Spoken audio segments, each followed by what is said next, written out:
विषय हम लेना चाहते हैं Satan's Eden, part 1, prophetic message को जिसको हम लोग देख रहे थे 20th सेंचुरी प्रॉफिट। मैंने 11 भाग प्रचार किया है। अब मुझे लग रहा है कि सामने बहुतों को हमने इशारा दे दिया है कि हम लोग मैसेज को मानते हैं। इसके बावजूद भी अगर किसी को डाउट है तो और भी 10 भाग चला सकते हैं हम लोग, पर जरूरी है कि आजकल के वातावरण के हिसाब से कुछ संदेश को लोगों तक पहुंचाना बहुत जरूरी है।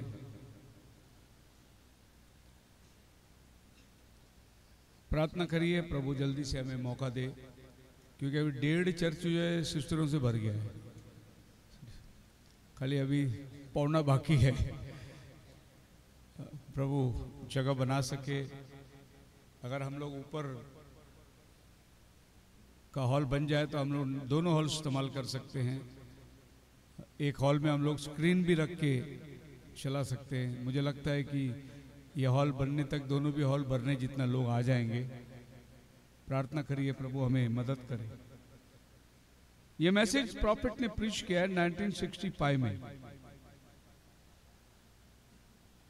सेटन्स एडन, और 1965 से +40, 2000 +25, एग्जैक्टली 65 इयर्स पहले प्रॉफिट ने प्रीच किया। 65 साल पहले प्रॉफिट ने बोला हम लोग जिधर जी रहे हैं वो शैतान का आधीन है।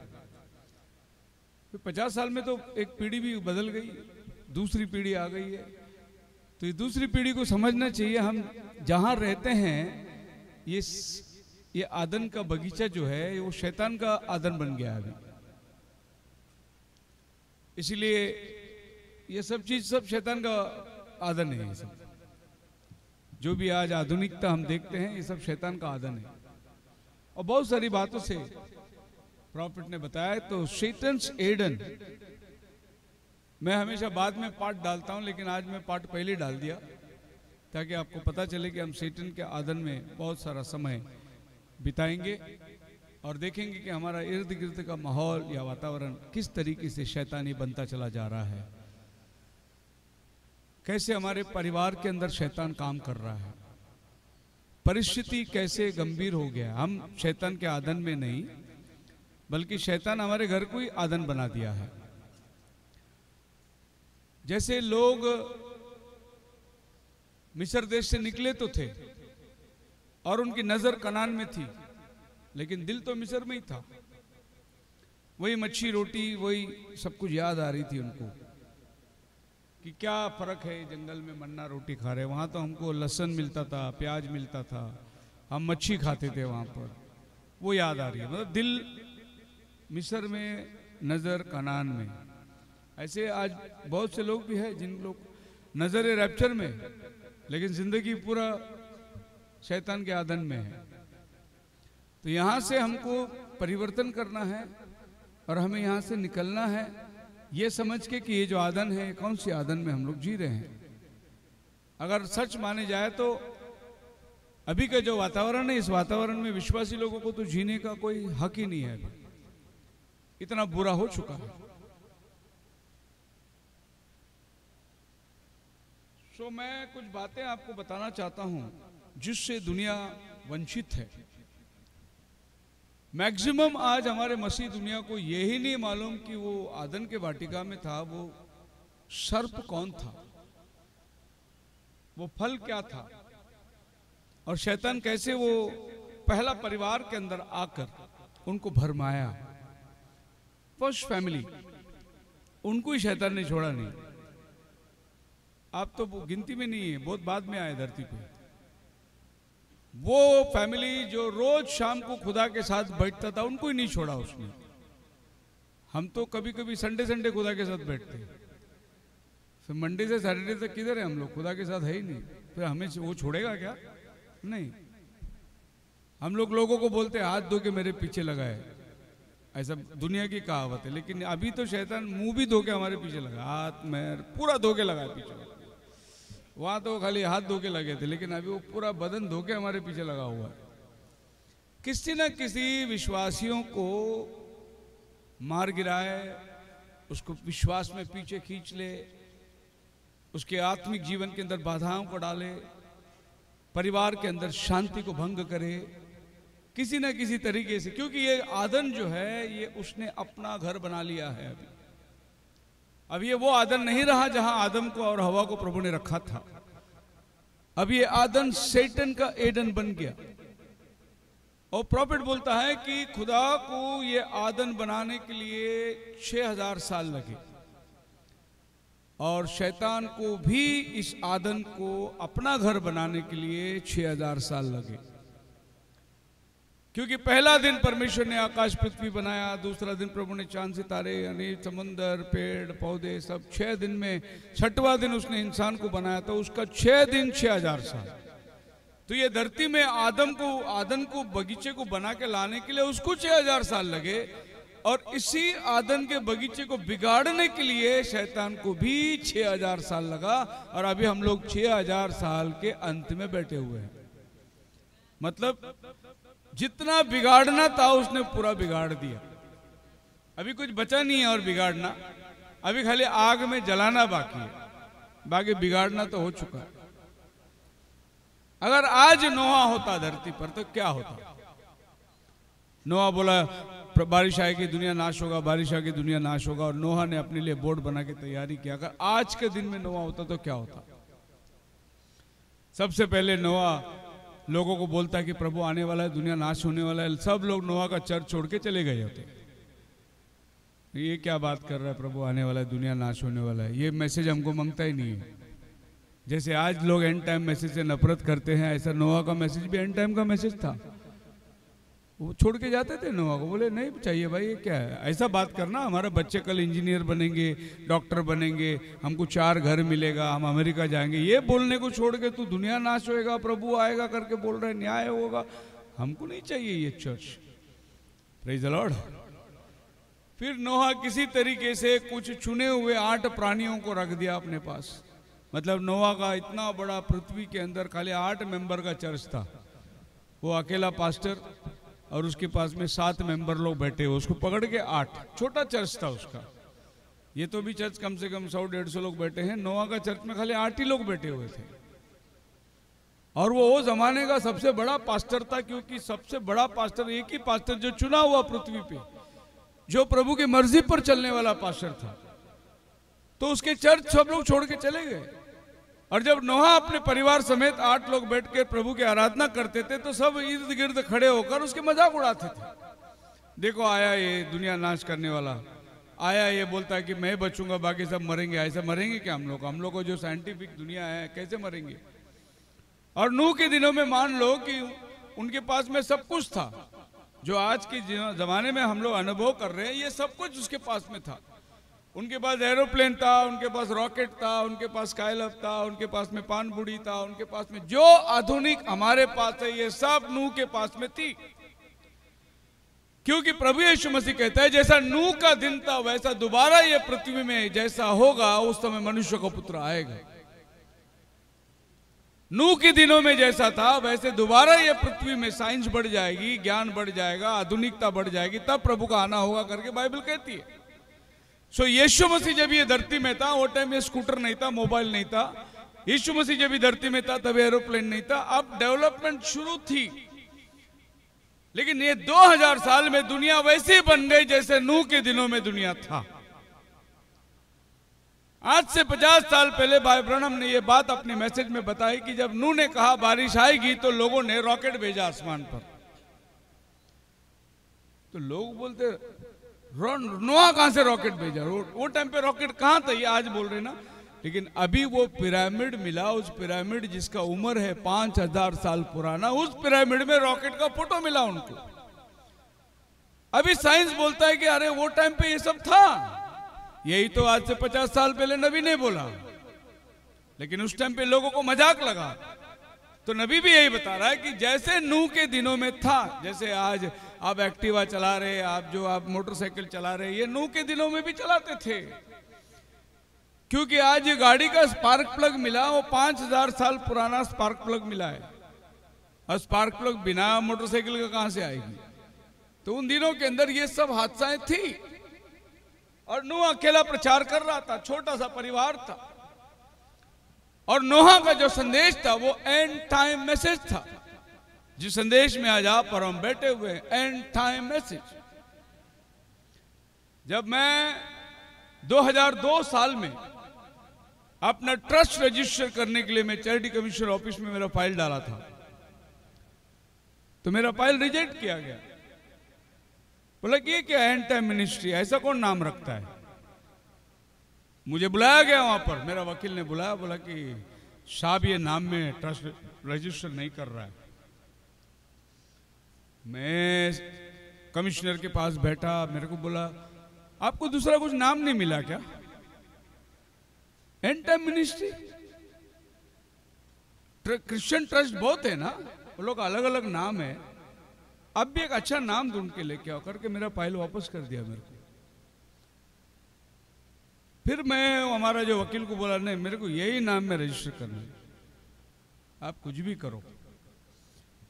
उसने वापस मेरा फाइल प्रपोजल डाला, वापस मेरा फाइल कमिश्नर के सामने आया टेबल पे, और कमिश्नर ने बोला उसको बुलाओ वापस। मैं बोला ना ये नाम पे रजिस्टर नहीं होगा करके। आप सबको मालूम है आज के तारीख में चर्च डालोगे तो आपको रजिस्टर नहीं होता है। इसके लिए अभी जितने ट्रस्ट रजिस्टर होते, प्रार्थना घर, प्रार्थना हॉल, ऐसा रजिस्टर करते, चर्च करके आप रजिस्टर नहीं कर सकते। अभी वो निकाल दिया है वर्ड को, पास बाय डेविड पोल ने प्रार्थना घर करके रखा है, प्रार्थना घर, समाज घर, ऐसे अलग अलग नाम पर। चर्च बोलेगा तो आपको फाइल फेंक देंगे आपका। तो मेरे को उन्होंने बोला कि आप नाम बदली करो। मैं बोला साहब एंड टाइम मैसेज जिस पे हम विश्वास करते हैं, इसी नाम पे हमको ट्रस्ट रजिस्टर करना है, क्या तुम्हारा विश्वास है? मैं बोला आप टाइम दो तो मैं आपसे बात करूं। बोले हाँ बोलो। और मैंने उस कमिश्नर के ऑफिस में आधा घंटा बैठ के एंड टाइम मैसेज सुनाया। सब नोआ का टाइम ऐसा था, यीशु मसीह के टाइम ऐसा था, एक टाइम ये दुनिया जल प्रलय से नाश हुआ है, आपका शास्त्र में लिखा है मनु, वो आदमी नोहा है, जो आपका शास्त्र में उसका नाम मनु है, हमारे बाइबल में उसका नाम नोआ है। उस समय पृथ्वी जल से नाश हुई थी, उसको एंड टाइम मैसेज बोलते। और अभी भी हम लोग एंड टाइम मैसेज में हैं। कमिश्नर साहब अब अभी नाश होएगा? मैं बोला सब नाश होने वाला है। सब डूबेगा? बोला सब डूबने वाला है, बाइबल बोलता है। उसने फाइल लिया, साइन करके बोला जाओ रे बाबा करो प्रचार तुम। और अपना एंड टाइम मिनिस्ट्री रजिस्टर हो गया 2002।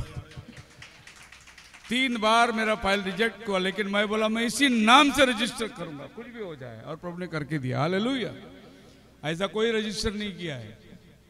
इवन अपना मैसेज एंड टाइम मैसेज जो है मद्रास के अंदर प्रिंटिंग प्रेस है, वो भी कैसा रजिस्टर हुआ है? इवनिंग लाइट ऐसा करके रजिस्टर हुआ है, एंड टाइम मैसेज करके नहीं रजिस्टर हुआ है। छपरे एंड टाइम मैसेज, लेकिन आप गवर्नमेंट को बता ही नहीं सकते एंड टाइम मैसेज। लेकिन प्रभु का धन्यवाद हो, पूरी हिंदुस्तान में एक अपना ही नाम है एंड टाइम मैसेज, जिसको रजिस्टर हो गया गवर्नमेंट के नाम। बोलो हालेलुया। 2002 में इसको ट्रस्ट बना दिया, जब कुछ भी नहीं था हमारे पास, कुछ भी नहीं था। ये जगह भी हम भाड़े पे बैठे हुए थे। और उसी 2002 के अंदर मैंने मेरा मैरिज लाइसेंस भी गवर्नमेंट से निकाला। तो एक ही साल में 2002 में मेरे को लाइसेंस भी मिली और हमारा ट्रस्ट का भी रजिस्टर हो गया। बोलो हालेलुया। आज बहुत सारे पास्टर लोग के पास मैरिज लाइसेंस नहीं है, वो भाड़े के पास्टर को मंगा के शादी लगवाते और उनको 5,000 रुपए दे देते। वो भी भाड़े वाले लाइसेंस देख के कमा रहे पैसा, उनको पैसा मिल रहा है, क्या मतलब है, लो हमारे लाइसेंस में लगाओ शादी। लेकिन प्रभु की कृपा है, बॉम्बे के अंदर बहुत कम लोगों के पास में लाइसेंस है, उसमें से एक मेरे पास लाइसेंस है। मैं बना के रखा हूँ, क्योंकि मुझे मालूम है कि बाद में बहुत सारे अपने बच्चे नाते पोते लोग आने वाले, उनका सबका शादी करना है। तो मैंने लाइसेंस पहले लेके रखा कि किसी के पास में हाथ जोड़ने की जरूरत अपने को नहीं है।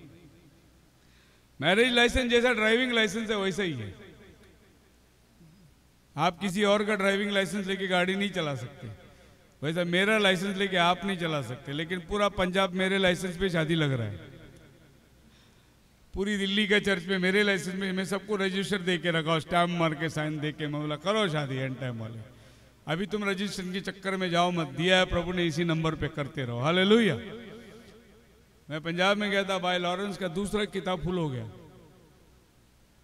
मैं बोला भाई क्या कर रहे हो यार, डेली शादी पढ़ते हो क्या तुम? उसका दूसरा बुक भी फुल हो गया। एक बुक 100 शादी का होता है, 100 सर्टिफिकेट का होता है, मेरा अभी ये दूसरा चालू है, उसका दूसरा खत्म होने को आया। बोला पास्टर जी नया वाला दो और एक, मतलब पंजाब में शादी बहुत हो रही है। एनीहाउ, शैतान का एडन में हम लोग बैठे हुए। अब शैतान के एडन को थोड़ा सा गौर करेंगे हम लोग। The fable explanation of the serpent in the Bible, other scholars have explained Genesis as a merely a fable used to explain why women are afraid of snakes. उत्पत्ति की किताब में आदम का वाटिका के अंदर हवा और शैतान की जो बात है, हवा और सर्प की जो बात है, ये बात इसलिए बनाया गया कि औरत लोग सांप से डरे। बाजी पे औरत लोग इससे पाल से डरते हैं, कॉकरोच से डरते हैं, तो सांप से क्यों नहीं डरेंगे? ये डरे करके ऐसे एक फेबल बनाया है, एक स्टोरी बनाया है कि वो एक कथा और कहानी है। एक्चुअली वो नहीं है। सांप बात नहीं कर सकता, नंबर 1।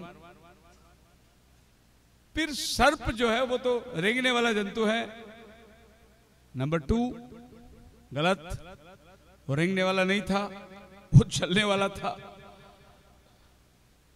फिर आप देखेंगे नंबर 3 बोलता है वो। तो प्रभु ने क्या किया, बोलने वाले को आप गौर करके सुनिए। आपने सांप का जबान देखा कोई? कितने लोग देखे सांप का जबान? कितने जबान है? ये दोनों पहले एक था, तभी वो बोलता था वो। प्रभु ने उसको बीच में से फाड़ के 2 कर दिया। बोला अभी इसके आगे बोल मत। इसके लिए कोई कोई आदमी को हम बोलते 2 जबान वाला है वो। अभी कुछ बोलेगा, कल कुछ और बोलेगा, 2 जबान वाला। और बाइबल में लिखा है, प्रकटीकरण के अंदर 2 अध्याय के अंदर आपको पढ़ेगा, आखिरी मुझे लगता है 6-7 वचन पढ़िए, देखिए क्या लिखा हुआ है।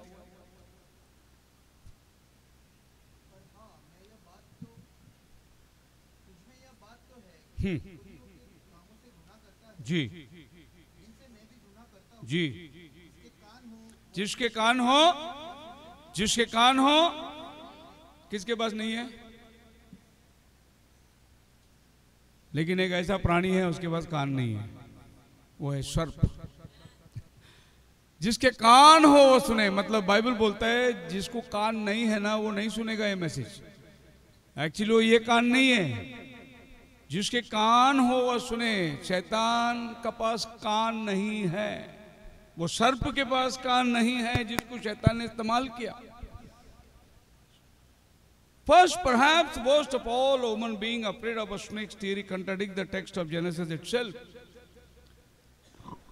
कितने सिस्टर लोग आज यहाँ बैठे हैं जो ये बोल सकते हैं अगर मेरे घर में सांप आए तो मैं पकड़ के पटक के मारूंगा उसको? कितने सिस्टर लोग बोल सकते हैं? कोई सिस्टर बोल सकता है? नहीं, क्योंकि सांप से डर लगता है आपको। लेकिन एक्चुअली ऐसा नहीं था। जब हवा सांप से बात कर रही है तो आप क्यों डर रहे हो? हवा का दोस्ती कर रहा है उसके साथ। वो तो हवा से बात कर रहा है। क्या बोला था प्रभु ने? तुम जो डर रहे हो, हवा डरती नहीं थी। तुम्हारी माँ जो है ना, वो डरती नहीं थी, वो तो सीधी बात करती थी सांप से। तो तुम क्यों डर रहे हो? तो ये थियरी जो बना हुआ है, ये थियरी किस बेस पर बना हुआ है? आज हमारे मैक्सिमम जो है, अगर 100% क्रिश्चियनिटी ले लोगे तो 95 क्रिश्चियन लोगों को तो मालूम ही नहीं है कि ये सर्प है क्या चीज। ये सर्प का आदम के वाटिका की स्टोरी क्या है। अगर दूसरे शब्दों में मैं आपको बताऊं तो एक्चुअली सांप आपसे डरता है। आपको सांप से नहीं डरना है, वो आपसे डरता है। क्यों डरता है आपसे मालूम? क्योंकि प्रभु ने बोला जो स्त्री का बीज आएगा सर्प का सर को कुचलेगा। इसीलिए सांप औरत से डरने लगा कि कब वो बीज को लाएगी, और एक मरियम ने वो बीज को लेकर आया। हालेलुया, जिसने सर्प का सर को कुचल दिया। तो ये 4000 साल सांप हवा से डर रहा था, कभी ये वो बीज को लेके आएगा जो मेरा सर को कुचलेगा। बात समझ में आ रही है आपकी? चांदी पितल के सांप बनाइयो, दूध छाछ पिलाइयो। जब असली नाग निकल के आए तो डंडा लेके भगाइयो। अनाड़ी दुनिया। अभी सांप आया घर में, डंडे लेके भगाओ उसको, क्योंकि वो तुमसे डरता है। तुम्हारे जो बीज निकल कर आने वाली है प्रभु यीशु मसीह, जो उसका सर कुचलने वाला है। और सर्प का सर कुचला गया है। हालेलुया। प्रभु यीशु मसीह ने उसका सर को कुचल दिया। स्वादन के वाटिका का जो सीन है ना, वो सीन को बिल्कुल बदल दो और मैसेज के अनुसार वो सीन को देखो कि आदन का वाटिका में एक्चुअली हुआ क्या था। बाइबल किस बात को दर्शाता है? When Adam and Eve sinned by eating the forbidden food, they broke their covenant with God. जब आदम और हवा ने उस पेड़ में से खाए या वो फल को खाए तो उन्होंने जो प्रभु का वाचा था उस वाचा को तोड़ दिया। प्रभु ने क्या वाचा बांधा था? तू सब कुछ खा सकता है, ये जो पेड़ बीच में लगा हुआ है इसका फल मत खाना, जिस दिन तू खाएगा उस दिन तू मर जाएगा। ये प्रभु का वाचा था। और आदम ने प्रभु को वाचा दिया था कि मैं नहीं खाऊंगा, आपका वचनों पर मैं चलूंगा। लेकिन हव्वा ने आदम को मजबूर कर दिया खाने से और वाचा टूट गई। जब वाचा टूटी तो मरण आ गया। तो ये बात ध्यान देना है आपको कि जिस दिन इन्होंने वाचा को तोड़ा, ये खुदा का वाचा था तो उसमें से मत खाना। जिस दिन वो खाया तो वाचा टूट गई। दूसरे शब्दों में मैं ऐसा कहना चाहता हूं, worse than that, breaking their covenant with God, they formed a covenant with serpent. उन्होंने खुदा का वाचा तो तोड़ा ही तोड़ा फल खाके, लेकिन फल खाने से एक और वाचा उन्होंने बांधी, वो शैतान से बांध दिया। तो जब एक वाचा टूटता है दूसरा वाचा बनता है। खुदा की वाचा को उन्होंने तोड़ा और फल खाकर, मतलब शैतान ने क्या कहा? तुम खाओगे तो तुम्हारी आंखें खुल जाएगी, तुम परमेश्वर के समान हो जाओगे। ये शैतान का वाचा था। खुदा का वाचा था तुम खाओगे तो मर जाओगे, उसे मत खाना। शैतान का वाचा था तुम खाओ, तुम्हारी आंखें खुलेगी, तुम परमेश्वर के समान हो जाओगे। तो जब एक वाचा टूटता है तो दूसरे एग्रीमेंट में आप आ जाते हैं। दूसरा वाचा उसने बना दिया और शैतान का साथ उसकी वाचा बन गई और उन्हें बगीचे से बाहर निकलना पड़ा, क्योंकि अभी वो खुदा के वाचा को तोड़ दिए तो वो खुदा के घर में नहीं रह सकते। अब जिसकी वाचा को उन्होंने पालन किया, अभी उसके साथ उनको बगीचे से बाहर निकलना है। आप मेरे साथ है? बोलो हालेलुया। जब तक आप वचन में हैं, आप खुदा के साथ में वाचा में मजबूत है। जिस दिन आपने वचन को तोड़ा, आपने शैतान के साथ में एग्रीमेंट बना दिया कि मैं अभी शैतान के साथ, शैतान के परिवार में जीने को जा रहा हूं। खुदा का परिवार और खुदा के लोगों को छोड़ता हूं मैं अभी। चॉइस करने के टाइम पे याद रखिए तुम किसकी वाचा को तोड़ रहे हो और कहां जीने को जा रहे हो। तुम अभी शैतान के आदन के अंदर जा रहे हो जीने के लिए। So what is Adam's duty? आदम का ड्यूटी क्या था? उत्पत्ति 2:15 के अंदर आदम का काम क्या था? तब यहोवा परमेश्वर ने हाँ जी आदम को लेकर आदन की वाटिका में रख दिया कि वह उसमें काम करे और उसमें क्या करे? काम करे। ये उसकी ड्यूटी थी। प्रभु ने आदम को घूमने के लिए नहीं रखा था। इंग्लिश बाइबल कहता है to dress it and to keep it. उसको हिंदी में क्या लिखा? काम करने लिखा। रक्षा ठीक है, कीप है। ड्रेस इट का मतलब क्या है आपको पता है? बगीचे को सवारे। बगीचे मतलब उसमें कांटे आए तो फेंक दे, या और कोई गंदगी आए तो, कीड़े लगे तो दवा मारे, इस तरीके उसको सवारे, उसको संभाले, उसको कीप इट, उसकी रक्षा करे। इसीलिए प्रभु ने आदम को रखा था। आप मेरे साथ है ना? मैं सभी आदम के बेटों से पूछता हूं, आप रक्षा कर रहे क्या अपने घर की? अपने घर की रक्षा कर रहे हैं क्या? उसको ड्रेसिंग करना है और उसकी संभाल, अपने परिवार को रोटी खिलाना है और उनकी जरूरतों को पूरा करना है। और बाइबल में यह भी लिखा है, मुझे लगता है 2 थिस्सलुनीकियों की किताब होगा 3 अध्याय का 10 वचन होगा शायद, देखिए पता नहीं, मेरी बहुत टाइम हो गया वचन पढ़ के, ये वाला वचन पढ़ के बहुत टाइम हो गया। हाँ हाँ हाँ हाँ, ये आदम का ड्यूटी फेल हो गया हो। कोई अगर काम करना ना चाहे तो खाना भी खाना, बहुत लोग बिजी भी रहते, बिजी भी दूसरे के कामों में हाथ डालते घूमते रहेंगे, खुद काम नहीं करेंगे कुछ भी। तो बाइबल में प्रभु ने आदम को ड्यूटी दिया था, काम कर, बगीचे की रक्षा कर। प्रभु ने बगीचा दिया है, लेकिन उस बगीचे के अंदर काम करना है हमको। बोलो हालेलुया। अपने घर में अक्सर क्या होती है, लड़कियां बहुत काम करती है, झाड़ू बुखारा, घर में साफ सफाई, बर्तन मांजना, ये सब लड़कियां करती है। लड़कों का कमरा देखने के लायक रहता है। उसका बनियन उधर लटका होगा, उसका अंडरवेयर इधर लटका होगा। तू अपने घर में क्या कर, उसको ड्रेसिंग कर, ठीक ठीक जगह पे, हर चीज को हर जगह अपना होना चाहिए। ये जगह इसका यहाँ होना चाहिए, ये जगह इसका यहाँ होना चाहिए। ये है एक आदमी का घर का रक्षण करने का, अपना घर का संरक्षण। दरवाजा हिला के देखो, बंद तो नहीं है, कड़ी लगता है क्या बराबर। एक बार बॉम्बे में हम लोग गए थे, एक बहुत बड़ा पास्टर था, और जब हम उसके घर में गए तो बड़ा गेट था, वो गेट खोला तो मेरे साथ भी एक ब्रदर थे।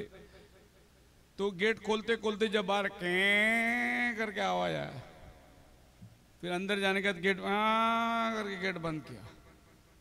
मैं बोला यार ये थोड़ा तेल तो डालो इसको। तो मेरे साथ जो ब्रदर थे वो गए, तुरंत तेल का बोतल लिया, खोबरे का तेल, जाके बोतल दिया, तेला, गेट को थोड़ा हिलाया, आवाज बंद हो गया, कैं कैं कैं आवाज बंद हो गया। अंदर जाके बैठे तो पास्टर जी बोले, क्यों तेल डाला उसमें? बड़े पास्टर बोल रहे, क्यों तेल डाला? बोले वो आवाज आ रहा था ना पास्टर जी इसके। अबे बेवकूफ, वो गेट को मैं इसलिए आवाज आने को रखा है, कौन आता कौन जाता आवाज अंदर से देखने के लिए रखा था। तूने तेल डाल के आवाज बंद कर दिया। अभी कोई भी आएगा चुपके से अंदर आ जाएगा। तो ऐसा भी बहुत लोग का घर में दरवाजा आवाज मारता है। और बहुत लोग पीछे भी एक दरवाजा बना के रखे, आगे से उधार वाला आया, पीछे से भाग जाने का, बोलने का घर में है ही नहीं। वो तुम्हें घर की रक्षा करने के लिए प्रभु ने रखा हुआ है, भागने के लिए नहीं रखा हुआ है। उस घर की मरम्मत करने के लिए रखा हुआ है। और आदम की ड्यूटी में आदम फेल हो गया, इसीलिए तो शैतान अंदर आया। आदम ने क्या करना था? सबसे पहले सर्प को मार के बाहर भगाने का था। शैतान तेरा क्या काम है हमारे घर पे? लेकिन आदम ने अपने ड्यूटी में फेल हो गया। उस दिन वो आदम फेल हुआ, आज भी सब लोग फेल हो रहे अपनी ड्यूटी पे, क्योंकि पुराना आदम के अंदर हम लोग वो स्वभाव को लेकर गिरते हैं नीचे।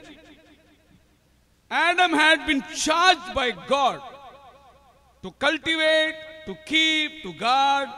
अगर इसको हिब्रू मीनिंग ले तो मट्टी खोदना है, पौधा लगाना है, उसको पानी देना है, उसकी रखवाली करना है, and everything and everyone in it, और उसमें जो कुछ है वो सब तेरे हाथ में है, तू सब चीज को संभालना है। दूसरे शब्दों में अगर मैं आपको कहूं तो आइए नंबर्स चैप्टर 3 गिनती की किताब में आ जाएंगे,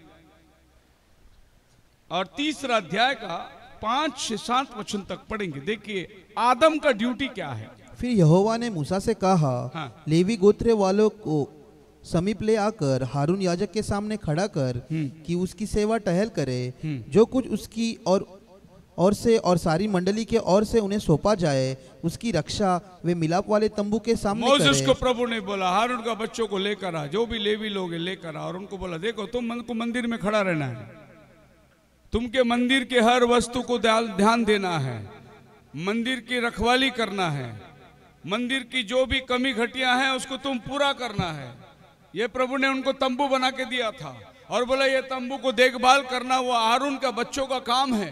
बोले सबको मेरे सामने ला के खड़ा कर। और परमेश्वर ने उनको बोला दीवट में कभी तेल कमी नहीं होना चाहिए, मेरे भवन के अंदर दाखरस कमी नहीं होना चाहिए, मेरा भवन में पानी नियंत्रित रूप से भरा रहना चाहिए।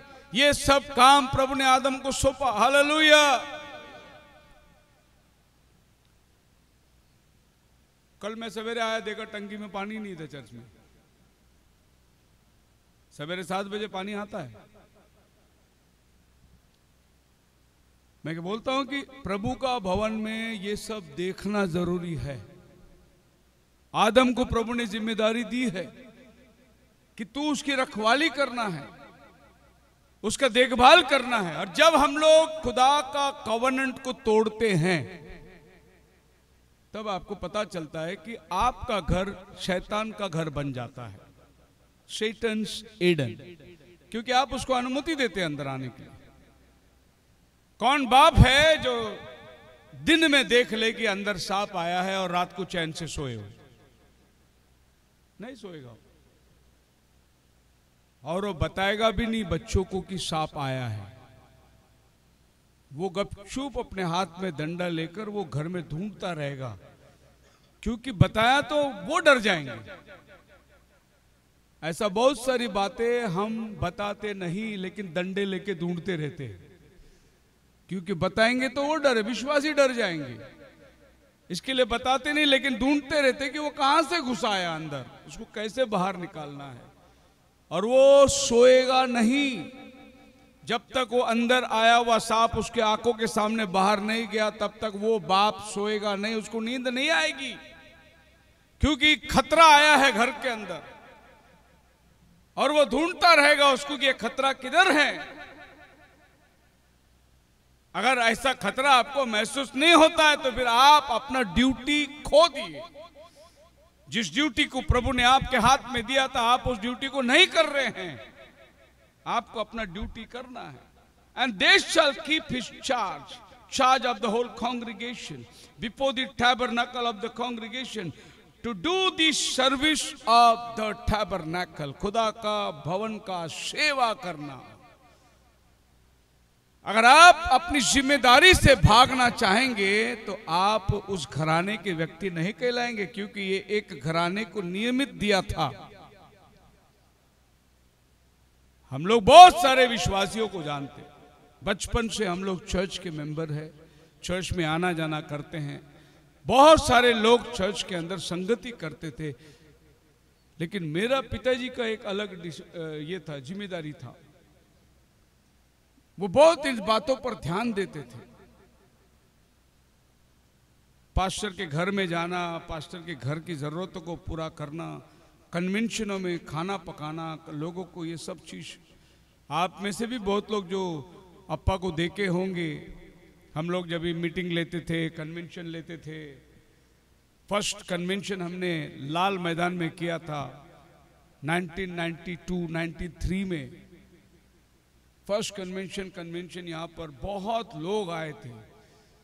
आप देखे होंगे कि किचन में अप्पा बैठा करता था, वही खाना बनाता था। बहुत साल हमने 31st नाइट चलाए थे मीटिंग आनंद नगर में, अप्पा ही खाना बनाता था अंदर। वो उसको एक जिम्मेदारी था कि ये प्रभु का काम है, ये मुझे करना है। और प्रभु ने हमारे परिवार को इस बात के लिए चुना है, ये मेरा ड्यूटी है, क्योंकि ये काम के लिए मेरा घराने को प्रभु ने चुना है। ये हम लोग कोई संस्था हमें पगार देती है करके हम नहीं करते हैं। ये खुदा ने हमको चुना है, ये काम करने के लिए हम करते हैं। हालेलुया। मैं आपको बोलता हूं, अगर कोई मुझे 10 लाख महीने का पगार दूं तो भी मैं क्यों तुम्हारा झूठा बर्तन दूं। लेकिन मैं आज झूठा बर्तन धोता हूं, कारण प्रभु ने हमको इस काम के लिए चुना है और ये जिम्मेदारी हमको दिया है। अगर कोई मुझे बोले मैं तुमको 1 करोड़ रुपया महीना देता हूं, ये सब धंधा तुम छोड़ दो, मैं नहीं छोड़ूंगा, क्योंकि ये काम मुझे इंसान ने नहीं दिया, ये काम मेरे को खुदा की ओर से मिला है और मुझे मेरे प्रभु के लिए करना है। बोलो हालेलुया। मेरे को प्रभु को दिखाना है, मेरे को प्रभु को खुश करना है, तो मैं ये काम से पीछे नहीं हटूंगा। मैं कभी नहीं सोचूंगा कि वो मेरा काम नहीं है। अगर दूसरे का काम रहे तो भी मैं करूंगा, क्योंकि वो प्रभु का भवन में है, मैं करूंगा वो काम, भले वो आदमी नहीं करे। सो परमेश्वर ने आदम को जो जिम्मेदारी दी थी, आदम अपनी जिम्मेदारी को खो दिया। ही फेल्ड, वो नहीं कर पाया, वो उस बगीचे का रखवाली नहीं कर सका। उसको ये मालूम नहीं कि हवा को बहकाया जा रहा है। आदम ने इस बात पर ध्यान नहीं दिया। आज हम भी बहुत सारे बात पर ध्यान नहीं दिए हैं। जबकि हमें ध्यान देना चाहिए था, लेकिन हम चूक गए। हम वहां पर नजर नहीं डाले जहां ये शैतान काम कर रहा था। अगर हम नजर डालते तो आज ये नौबत नहीं होती। बहुत सारे परिवार आज शैतान के घर का शिकार हो गया है। तुम खुश मत रहो इस बात से कि हमारा बच्चा अच्छा घर में गया, बेटी अच्छे, खुश मत रहो। दुख मनाओ, रो उनके लिए, उनका प्राण बच जाए किसी हालात से। आप मेरे साथ है? आप वही बाइबल पढ़ते हो जो इज़रा के टाइम पे पढ़ा था। इज़रा आया, बोला मंदिर का पाया डालने के पहले मैं तुमसे कहता जितने अन्य जाति से बीवी लेके आए सब भेज दो वापस। फिर आया मंदिर के पाया डाला। वही बाइबल पढ़ते हो क्या तुम आज? तुम्हारे हाथ में वही बाइबल है जो इज़रा ने बोला सारे बच्चे बीवी को जो अन्य जाति से लाया है निकाल दो उनको, और सब लोग ने निकाल दिया। और इज़रा के सामने आके रोए। जाओ आज घर में इज़रा की किताब पढ़ो। वही बाइबल पढ़ते हो क्या तुम? क्या तुम्हारा बाइबल बदल गया है? We have failed. हम लोग अपनी ड्यूटी निभाने में हार चुके हैं और ये हमें कबूल करना है। इन ऑल दी एस्पेक्ट्स, अपने घर के अंदर जो अलग अलग भाग है उसमें हम चूक गए हैं। I as a pastor have failed. As a father have failed. As a brother I have failed myself. मैं कबूल करता हूं मैं चूक गया। जब लोग मुझसे सवाल पूछते पास्टर ये कैसे हुआ, ऐसे ही करना पड़ता। यस ब्रदर हो गया, क्या करें? दुआ करो। Why? Because we have failed.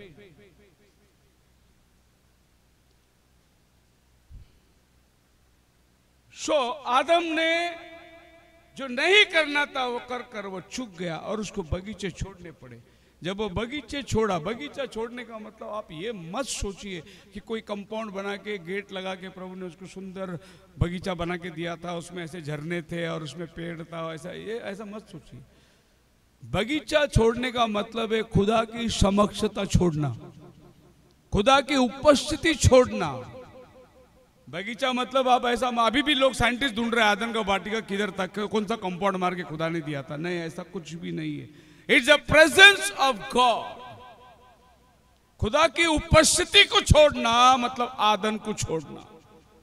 आप समझ रहे मेरी बात को? अब आप देखेंगे प्रकाशित वाक्य 22वां अध्याय में लिखे, पर टोने 15 वचन में शायद लिखा होगा, टोने, जादू टोने, मूर्ति पूजक सब बाहर रहेंगे करके लिखा है। अंदर कौन रहेंगे? जो विश्वासी है वो अंदर रहेंगे। तो आपको क्या लगता, कोई गेट है, कोई कंपाउंड है उधर? बाहर का मतलब खुदा के बाहर, अंदर का मतलब प्रभु में। सो ये बाहर और अंदर का आपको नाप लेना। आज हम लोग बोट में बैठे हैं, उद्धार के बोट में बैठे हैं, बाहर के दुनिया से हम अलग हुए। ये दीवार हमें अलग नहीं करता, हमारा विश्वास हमें अलग करता है। अभी चर्च छूट गया तो वापस दीवार के बाहर ही रहेंगे, लेकिन फिर भी हम अलग रहेंगे क्योंकि हमारा विश्वास हमें अलग करता है, दुनिया से हम लोग को जीने नहीं देता। इस प्रेजेंस मिला आपको। और बाहर कौन रहेंगे?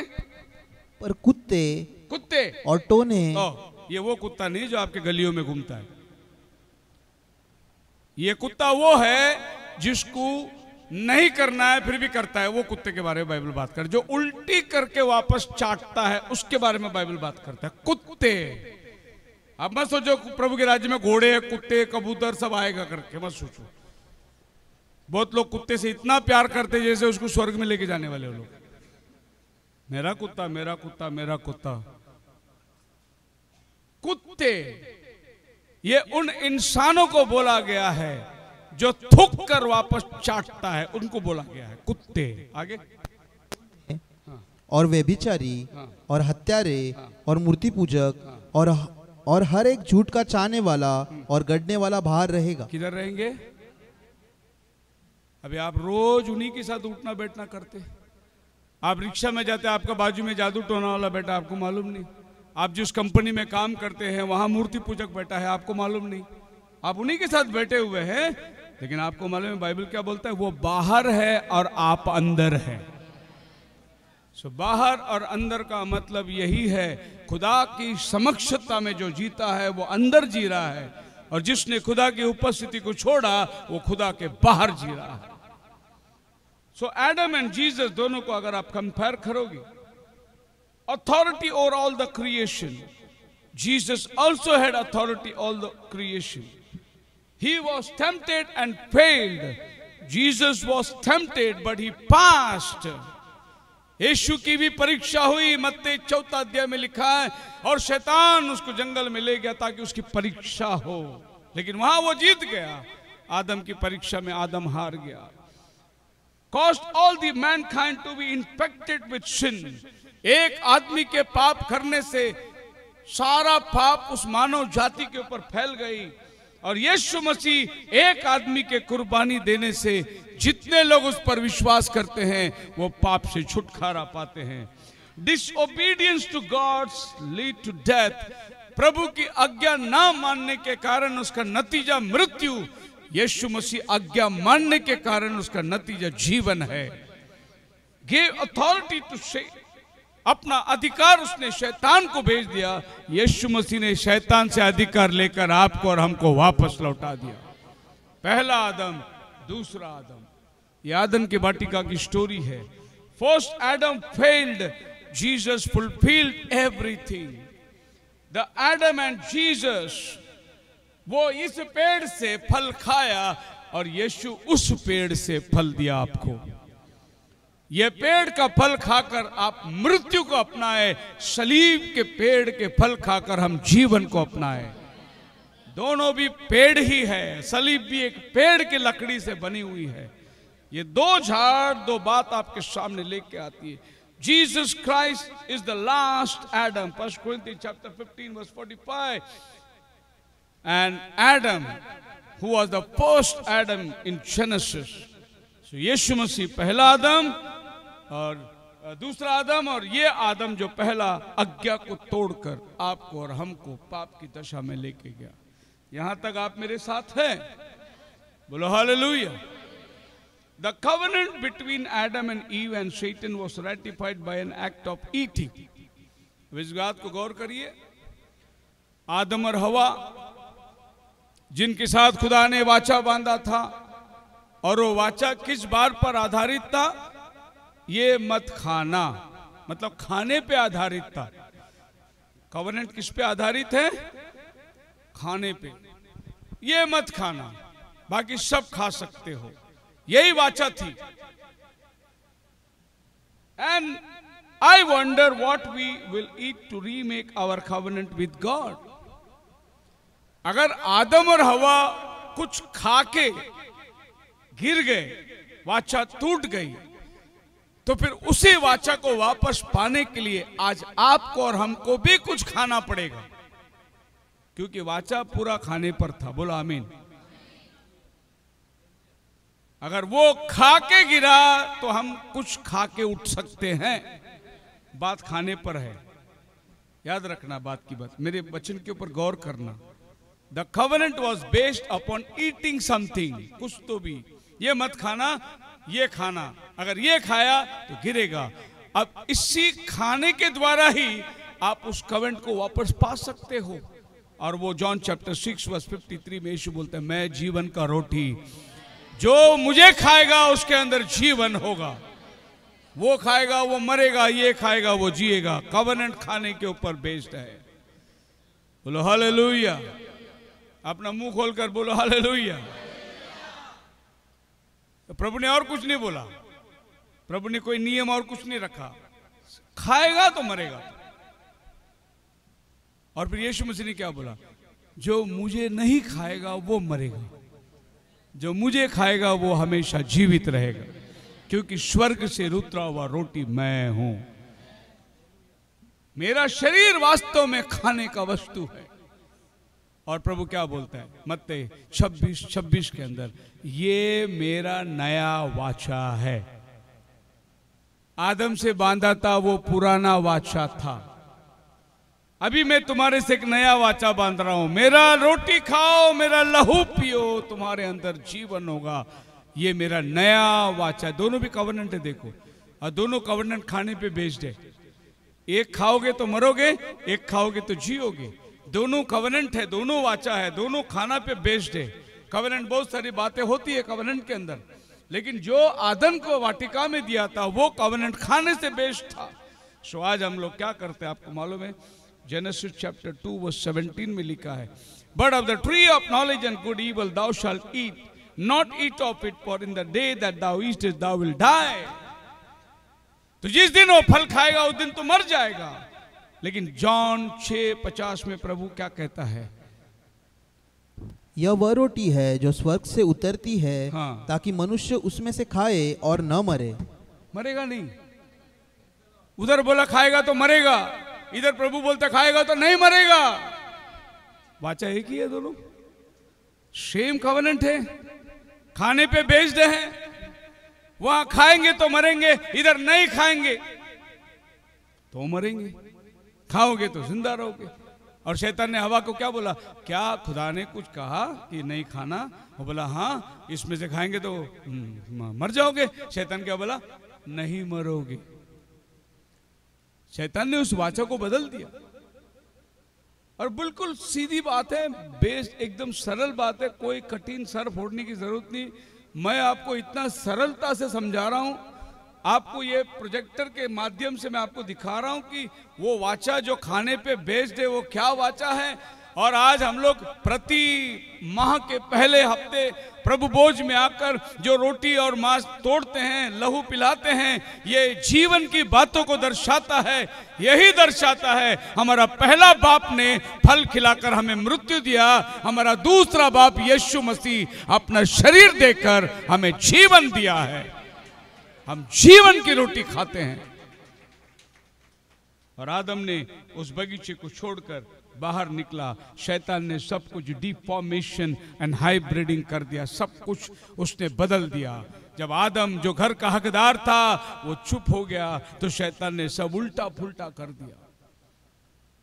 प्रॉफिट बोलता है, God's power to transform, now he has a kind of an Eden and Satan does now. In this 6,000 years he has deformed, not created, but which was created, he deformed it. प्रभु बोलता है, नबी बोलता है, शैतान ने कुछ नया नहीं बनाया, जो बना हुआ था उसको बिगाड़ा उसने कोई नया तौर तरीके। जो फल से प्रभु ने खाने को मना किया था वो पेड़ को शैतान ने लाके नहीं लगाया था उधर, वो पहले से ही था। लेकिन प्रभु ने, शैतान ने बोला ये मत खाओ, ये खाओ। उसने वचन को बदल दिया। And he deformed God's whole earth, his creatures, his animals, interbreeding, hybriding, trees, plants, human, even the religion. उसने क्या किया? ब्रीडिंग किया, हाइब्रिडिंग किया। उसने मिलावट को लेकर आया, यहां तक कि जानवरों में, पक्षियों में। अभी अभी देखें, ये कुत्ता कौन सा जात का है? ये हाइब्रिड है। ये सब्जी इतना बड़ा बड़ा बैंगन कैसा है? हाइब्रिड है। ये पपैया में सीड नहीं है, सीडलेस है, हाइब्रिड है। ये अंगूर के अंदर बीज नहीं है, हाइब्रिड है। प्रभु बोलता है नबी के द्वारा, शैतान ने फ्रूट में भी ब्रीडिंग कर दिया, उसने पेड़ों में हाइब्रिड कर दिया, उसने जानवरों में हाइब्रिड कर दिया, और यहां तक उसने रिलीजन में भी हाइब्रिड कर दिया, जिसको हम लोग आज धार्मिकता बोलते हैं, चर्च बोलते हैं, उधर भी उसने हाइब्रिड कर दिया। अगला शब्द वो कहता है, even to the religion, the Bible, the church, it's God is self complete in the garden of science. Hybrid Bible में किया या नहीं किया? चर्च में हाइब्रिड किया या नहीं किया? बाइबल का ट्रांसलेशन को गुमराह किया है या नहीं किया उसने? क्यों हम लोगों को बोलते केजीवी पढ़ो, एनआईवी मत पढ़ो, क्यों बोलते? उसने हाइब्रिड किया उधर उसने। अगर आपके पास टाइम है और आप बाइबल का रिसर्च करने वाले आदमी हो तो आज रात को आप रिसर्च करो, यहोवा विटनेस का बाइबल निकालो, जॉन चैप्टर 8 निकालो और केजीवी का जॉन चैप्टर 8 निकालो। ये जॉन चैप्टर 8 में 1 से लेके 12 वचन तक एक पापी स्त्री पाप में पकड़ा गया, पत्थरवार करने के लिए उसको यीशु के पास लाया गया। ये पूरा चैप्टर 8 वचन जो है आपको यहोवा विटनेस का बाइबल में नहीं मिलेगा। यहोवा विटनेस का बाइबल 12 से चालू होते हैं वचन, मिला आप 8-12। देखो औरत का पाप उधर ही है क्या, कहीं में गलत तो ना हो। जॉन चैप्टर 8 है,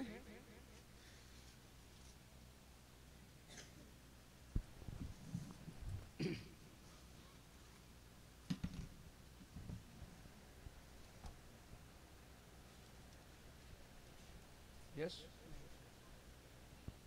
और फिर झुककर भूमि पर उंगली से लिखने लगा। हाँ, ये एक वचन सी। और फिर आगे आप कहां जाते हैं? 11 वचन तक। प्रभु ने कहा 11 वचन तक, उसने कहा, हे प्रभु किसी ने नहीं। यीशु ने कहा, मैं भी तुझ पर दंड की आज्ञा नहीं देता। आप यहोवा विटनेस का बाइबल खोलो, आपको 12 वचन से शुरू होता है। किधर से शुरू होता है? ये 11 वचन उनके बाइबल में नहीं है। तो भाई ब्रनम जब बोलते हैं बाइबल में भी हाइब्रिड किया शैतान, यही है यहोवा विटनेस। आपका समझ में आ रही? 11 वचन उन्होंने निकाल दिया। किसी के पास मोबाइल है तो आप अगर यूट्यूब गूगल में डाल के देख सकते, वर्ड पब्लिकेशन करके यहोवा विटनेस का बाइबल आता है। वो बाइबल खोलो और मेरे को दिखाओ जॉन चैप्टर 8 में, आपको पता चलेगा। मैं अभी आपको दिखा सकता हूं मोबाइल में, टाइम नहीं मेरे पास में। बाइबल में क्या किया उसने? हाइब्रिड किया। आज हमारे बीच में बोले अलग अलग ट्रांसलेशन, इस अलग अलग ट्रांसलेशन में मैं अभी आपको पढ़ के बताऊंगा कि आपका बाइबल क्या कहता है और इंग्लिश बाइबल क्या कहता है। रेवलेशन चैप्टर 6 वर्स 17 को पढ़ के देखो कितना बड़ा हाइब्रिड हुआ है। देखो वहां पर प्रकटीकरण 6 का 17 वचन देखिए कितना हाइब्रिड जबरदस्त हुआ है। क्योंकि उनके प्रकोप का भयानक उनके प्रकोप का, लेकिन बाइबल उनका नहीं बोलता है, बाइबल उसका प्रकोप बोलता है। इंग्लिश बाइबल पढ़ोगे तो आपको पता चलेगा His wrath, HIS। अगर किसी के पास NIV बाइबल है, NIV बाइबल सबके पास KJV है क्या? कौन सा बाइबल है? किसके हाथ में बाइबल?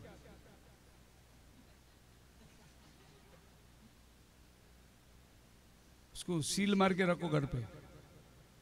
KJV बाइबल लो। देयर व्राथ हाइब्रिड, लेकिन KJV बाइबल है हिज व्राथ। मैं बाइबल का खंडित नहीं करता हूं, जिन लोगों ने बाइबल में हाइब्रिड किया ना उसकी खंडित करता हूं। बाइबल तो सच्चाई है भाई। मेरे हाथ में जो बाइबल है ना ओरिजिनल लैंग्वेज है KJV, इससे बात करो। यहोवा विटनेस का बाइबल हाथ में लोगे तो यूहन्ना का 8वां अध्याय का 1 से 12 वचन तक है ही नहीं, हाइब्रिड किया गया है। ऐसा बाइबल पढ़ के आपको क्या मिलने वाला है?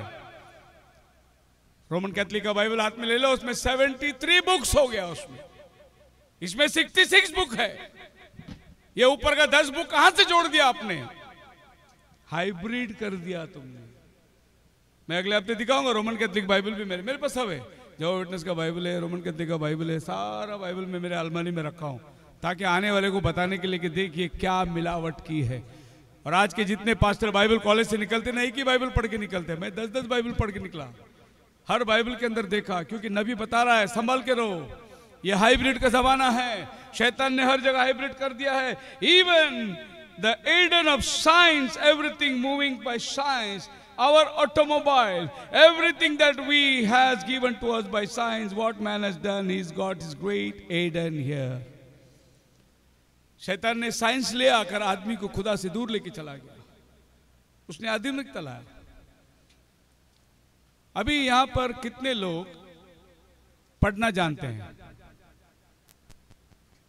ओके, अभी जितने लोगों ने हाथ उठाया अपना बाइबल उठाओ। नहीं, जितने लोगों ने हाथ उठाया पढ़ना जानते हैं, अपना बाइबल उठाओ। अच्छा, यहां पर कितने लोग हैं जो बाइबल नहीं लाए, मोबाइल में बाइबल देख रहे हैं? जो बाइबल नहीं लाए और मोबाइल में बाइबल देख रहे हैं, ऐसे कितने लोग इधर? हाथ नहीं उठाएंगे, मुझे मालूम है, लेकिन देख रहे। उसको बोलते शैतान ने रिप्लेस किया, बाइबल घर में रखा और मोबाइल लेके आ गया, क्योंकि मोबाइल में भी आपका बाइबल है। आप सोचिए कि मोबाइल का बाइबल से काम चला लेंगे हम लोग। इसी को बोलते हैं शैतान ने एदेन को साइंस बना दिया। और आपको मालूम ही नहीं कि हम शैतान के ईंधन में जी रहे हैं, हम शैतान का ही काम कर रहे हैं। ये अच्छी बात है आपके मोबाइल में बाइबल होना, लेकिन उससे भी अच्छी बात है आपके हाथ में दोधारी तलवार होना। भजन संहिता पढ़िए 150 अध्याय के अंदर क्या लिखा है, दाऊद क्या कहता है, Psalms 150 और उसका आखिरी वचन पढ़िए। जितने प्राणी हैं हाँ। सबके सब यह की स्तुति करे, हाँ। यह की स्तुति करे। किधर है 150 में, उसके हाथों में दोधारी तलवार हो और उसके होठों में परमेश्वर का वचन हो।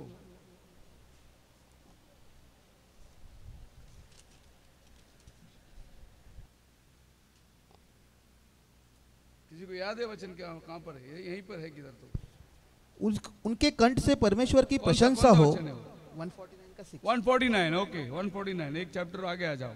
उनके कंठ से परमेश्वर की प्रशंसा हो ओ और उनके हाथों में दोधारी तलवारें रहे। जाओ दोधारी किधर हो? गाड़ी के डिक्की में नहीं।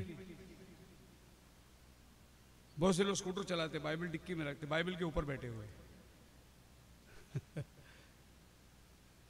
आप मेरे साथ है? बोलो हालेलुया। बहुत लोग बाइबल को यहां रखते, अच्छी बात है इमरजेंसी में कुछ, लेकिन ये यहां नहीं रहना चाहिए, ये हाथों में रहना चाहिए।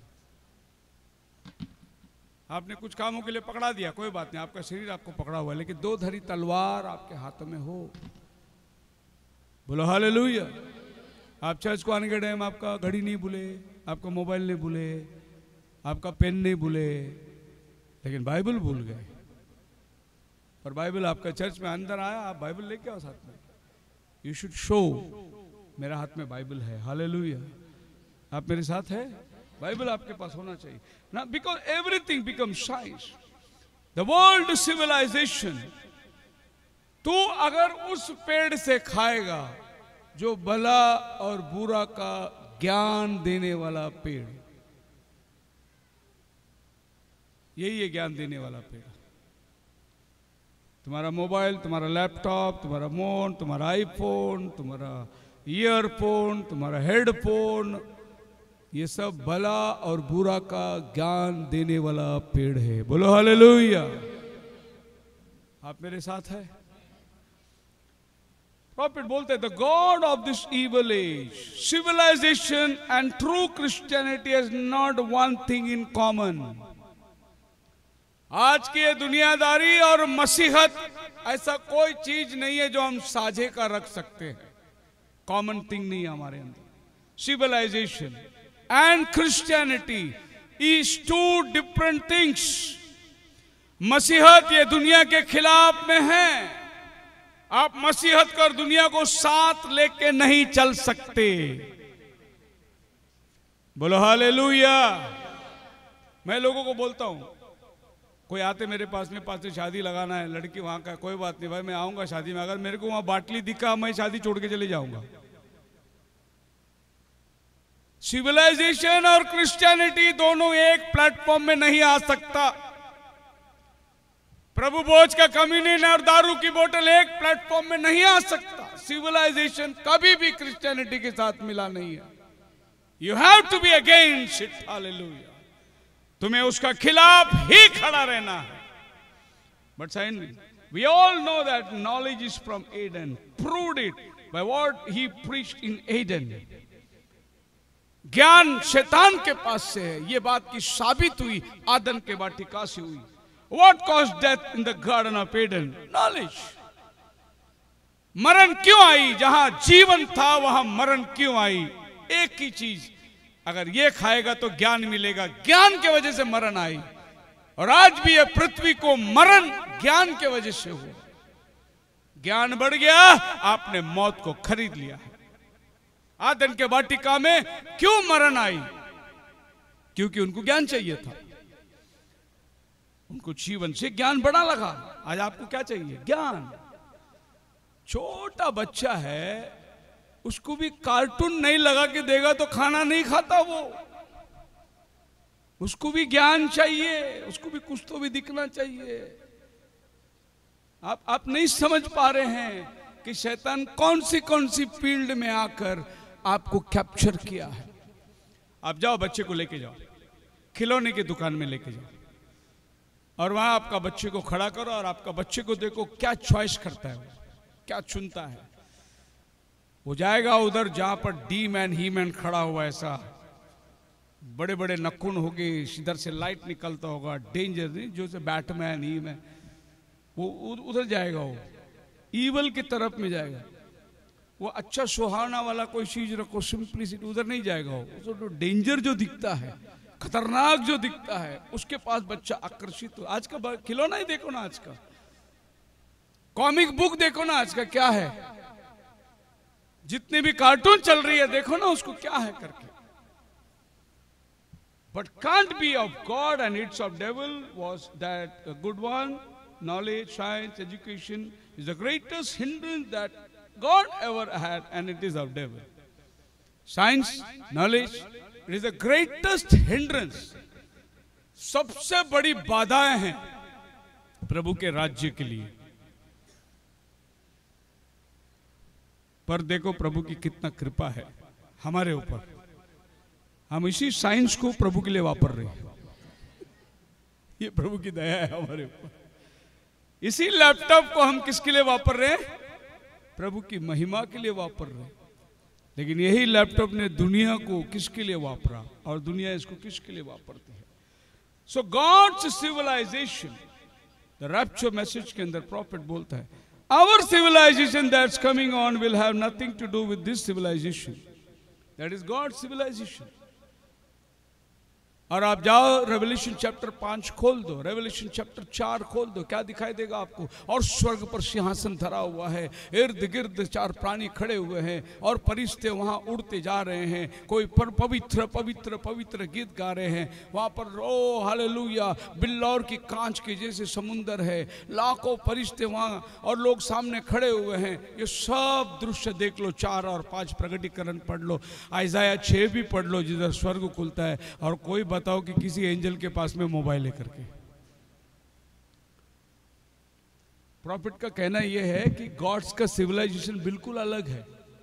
और याद रखना कि जब हम प्रभु के राज्य में रैप्चर में जाएंगे, ये कुछ भी हमारे साथ आने वाला नहीं है। ये सब इसी दुनिया का सिविलाइजेशन है। जब जिस दुनिया में हम जा रहे हैं वहां इसका कोई उपयोग नहीं है। ये 2 डिफरेंट थिंग है।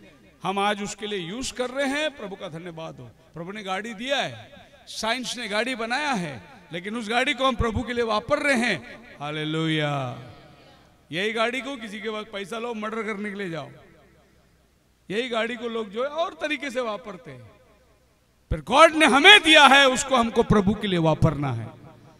प्रॉफिट बोलता है science is the gift of God, doctors are the gift of God. हमें प्रभु को धन्यवाद देना है कि खुदा ने डॉक्टर को दिया है, क्योंकि वो ये हाथ काट के यहां लगा देता है, ये गुर्दा निकाल के दूसरा गुर्दा लगा देता है। It's God's gift. हम प्रभु को शुक्रगुजारी करना चाहिए। लेकिन उससे भी बड़ा गॉड का गिफ्ट क्या है? अपना हड्डी अपना ही हड्डी को जाके जोड़ेगा। गॉड ने वो अलग से गिफ्ट रहा है, उसका सिविलाइजेशन हमारा सिविलाइजेशन अलग है। तो जो इंसान का सिविलाइजेशन है, ये एक दिन बम्बार्डमेंट होने वाला है, 3rd वर्ल्ड वॉर में जाने वाला है, ये नाश और मिटने वाला है। लेकिन वो सिविलाइजेशन हमेशा हमेशा के लिए बना रहने वाला है। और हम इस देश के वासी नहीं हैं, हम उस देश के वासी हैं। इस जमाने में चलने के टाइम हर कदम कदम ये बात सोच के चलो, हम इस दुनिया के वासी नहीं हैं, हम एक और दुनिया के वासी हैं, और हम उसका इंतजार कर रहे हैं। सो सैतान ने क्या किया है? The God of this world today, शैतान ने ये पूरी पृथ्वी को अपने ग्रिप में ले लिया है। पृथ्वी के हर कोने कोने को उसने अपना ग्रिप में पकड़ा हुआ है। इंसान का हर जाति को, हर मुल्क को, हर जगह उसने अपने कब्जा कर लिया है। ऐसा कौन सा जगह नहीं है जहां शैतान नहीं गया है। इसीलिए तो नबी ने बोला चर्च को भी उसने हाइब्रिड कर दिया है, रिलीजन को भी हाइब्रिड कर दिया है, बाइबल को भी हाइब्रिड कर दिया है। और शैतान ने सबसे बड़ा एक साइंस को दुनिया के अंदर लेके आया, सबसे बड़ा साइंस और सबसे बड़ा ज्ञान की बात है। शैतान ने एक बात लोगों के दिमाग में डाला है, और वो क्या है आपको मालूम है? बहुत बड़ा झूठ उसने डाला है लोगों के मन में, और वो ये है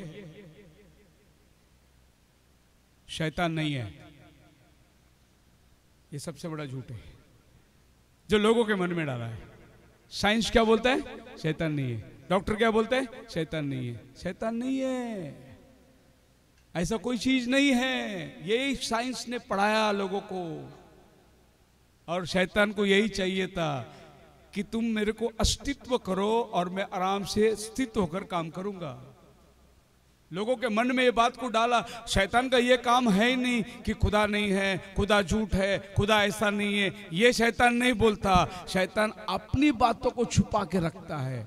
लोगों के मन में डाल दिया ये भूत प्रेत नहीं है नहीं? साइंस यही बोलता ना, भूत प्रेत नहीं है, कोई दुष्ट आत्मा वगैरह नहीं है, ये सब भरमाट है। लेकिन ये तो सबसे बड़ा झूठ है कि शैतान अपने आप को लोगों के सामने बोला मैं नहीं है करके बोलो, लेकिन करने वाला सब कुछ वही है। और खुदा कभी भी नहीं बोला ऐसा। खुदा ने अपना वचन दिया, आपको अपना वचन का पालन करना है। But Satan's impersonating himself as the church. As the church, they worship Satan thinking that they are worshiping God through church. But it's the way Satan has done it. शैतान ने लोगों को लाके चर्च में बिठा दिया और बोला कि तुम खुदा की वर्शिप कर रहे हो, लेकिन उनको मालूम नहीं वो चर्च को शैतान ही चला रहा है। शैतान खुद लाके उनको चर्च में बिठा दिया, जो चर्च को वो खुद ही चला रहा है, और लोगों को बोल दिया तुम खुदा को वर्शिप कर रहे हो, लेकिन उस चर्च में खुदा की कुछ बात है ही नहीं। और लोग सोचते कि हम खुदा को वर्शिप कर रहे हैं। आप मेरे साथ है? बोलो हालेलुया। एक औरत पुलपिट में बाल कटा के प्रीचिंग कर रही है, वो सोचती है मैं खुदा की सेवा कर रहा हूं, लेकिन बाइबल बोलता है औरत बाल नहीं कटना चाहिए। शैतान ने उसको बोला कुछ नहीं होता, तो शैतान ने उसको पुलपिट में ही खड़ा करके खुदा के विरुद्ध में काम करने को मजबूर कर दिया, और वो कर भी रहे हैं, और उन्हें मालूम ही नहीं कि कौन ये काम करवा रहा है। ये काम प्रभु नहीं करा सकता, क्योंकि प्रभु ने अपना वचन दिया है और प्रभु वचन से काम करता है, लेकिन तुम वचन के खिलाफ काम करते हो और तुम ये सोचते हो कि प्रभु का आत्मा क्या मुझ में नहीं है। तुम बोलते हो कि जॉयस मेयर ने इतना किताब लिखा। अरे सबसे बड़ा लेखक तो शैतान है, उसके पास कितना ज्ञान था। प्रभु ने एक ज्ञान बना के दिया, फल खाओगे मरोगे, उसने दूसरा किताब लाया ना, नहीं मरोगे करके। लोग वो ज्ञान को अपना लिए। आज भी शैतान यही काम कर रहा है। अगर आप प्रभु के भवन में आए और आपको मालूम नहीं कि ये काम ऐसा नहीं होना चाहिए, तो फिर आप बिल्कुल शैतान की तरह काम कर रहे हैं, लेकिन आपको मालूम ही नहीं कि शैतान ये काम को कर रहा है आपसे। And but it's the way शैतान हैड डन इट। उसने कर दिया है ये, और इसके अंदर सारी दुनिया इस जाल और मोह के अंदर आ चुकी है। उसने लाया मत्ती 28 को लेकर आया 19 वचन में, पिता पुत्र पवित्र आत्मा के नाम से लोगों के मन में एक बात डाल दिया, यीशु ने बोला है। हमें पीटर का नहीं सुनना, हमें यीशु की सुनना है करके उसने लोगों को गुमराह कर दिया। लेकिन ये नहीं बताया उसने पीटर ने वही किया जो यीशु ने बोला था, ये नहीं बताया उसने। बाइबल ही आपके हाथ में देखकर आपको उसने थोड़ा सा गुमराह कर दिया और आपको बेवकूफ बना दिया। हम किताबों में पढ़े थे, मुझे याद नहीं आता, कोई बहुत बड़ा राजा था, उसका बच्चा रोने लगा, जिद करने लगा, बोला मेरे को चांद चाहिए। आप भी पढ़े होंगे, हरिश्चंद्र कौन था पता नहीं, मेरे को चांद चाहिए। सूरज, चांद। फिर राजा ने मंत्री को बोला बाबा बच्चे को शांत कराओ यार, बोला बड़ा बच्चा परेशान है। तो वो बच्चे को क्या किया उन्होंने, एक बर्तन में पानी लेके आया और जमीन में रखा, और उसमें चांद का शेड आ गया, और मंत्री ने बोला ले बेटा चांद देख इधर ही है। तो बच्चा वो भूल गया, अब ये चांद को पानी में खेलना शुरू कर दिया। ऐसा ही शैतान ने आपके और मेरे साथ कर दिया। हमें चाहिए था वो राज्य, शैतान ने एक बर्तन में पानी लाके ये राज्य दे दिया, और अब हम इसमें खेल के खुद के परेशान हैं। असलियत कहीं दूर है, लेकिन हम गुमराहट के अंदर पड़े हुए हैं। बोलो हालेलुया। अब आईना में देख लिया तो पता नहीं क्या कमी लगी उसको अपने मुंह में। वो चली गई दुकान में, इतना बड़ा एक लंबा सा कुप पेंसिल की जैसा मिलता, लाके पूरा रंग लगा दी। पता नहीं वो आईना ने इसको क्या बता दिया कि जाके उसको होठों में लाल करके आई है। ऐसा लगता है किसी ने मार दिया, थोबड़ में खून निकला हुआ है, लाल करके। आईना ने बताया कि तेरे अंदर ये कमी है और तू उस कमी को पूरा करने के लिए गए ब्यूटी पार्लर के अंदर, और तू अपना खुदा को भूल गया जिसने इतना प्यारा होठ तेरे को बना के दिया था। और ये ब्यूटी पार्लर ने बोली तू शादी में बैठेगी, पता नहीं शादी में कैसा ये औरत लोग का बाल घुंघरू घुंघरू होके इधर से लटकता है। पूरा साल संडे में बाल अच्छा था, शादी के दिन घुंघरू घुंघरू होके लटक रहा है, गोल गोल।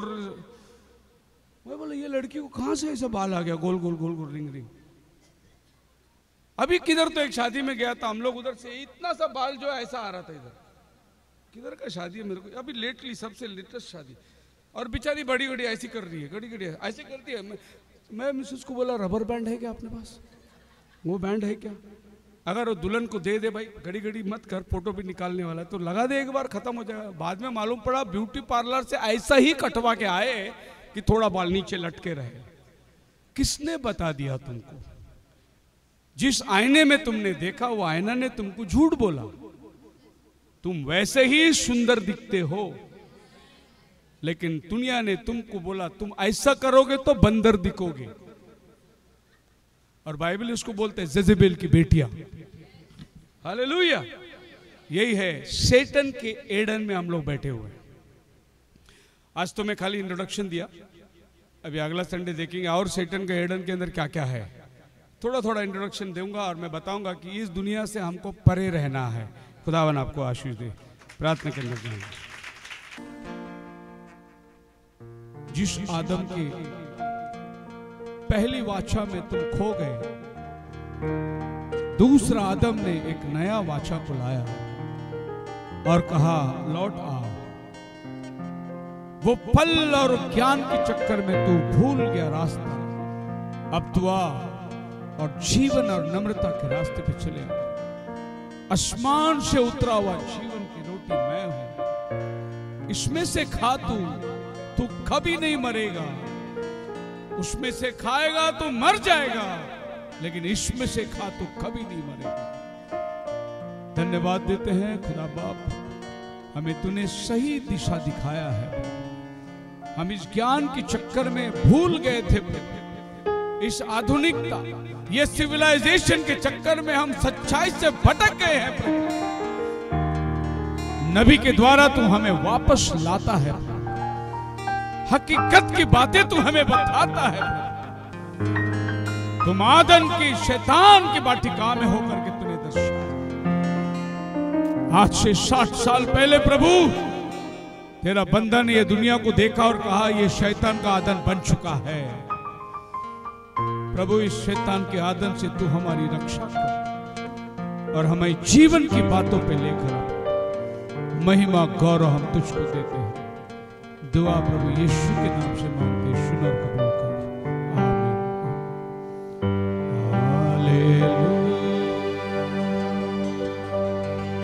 आमीन।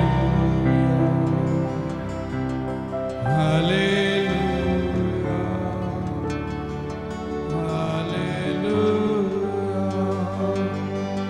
Thank you Jesus,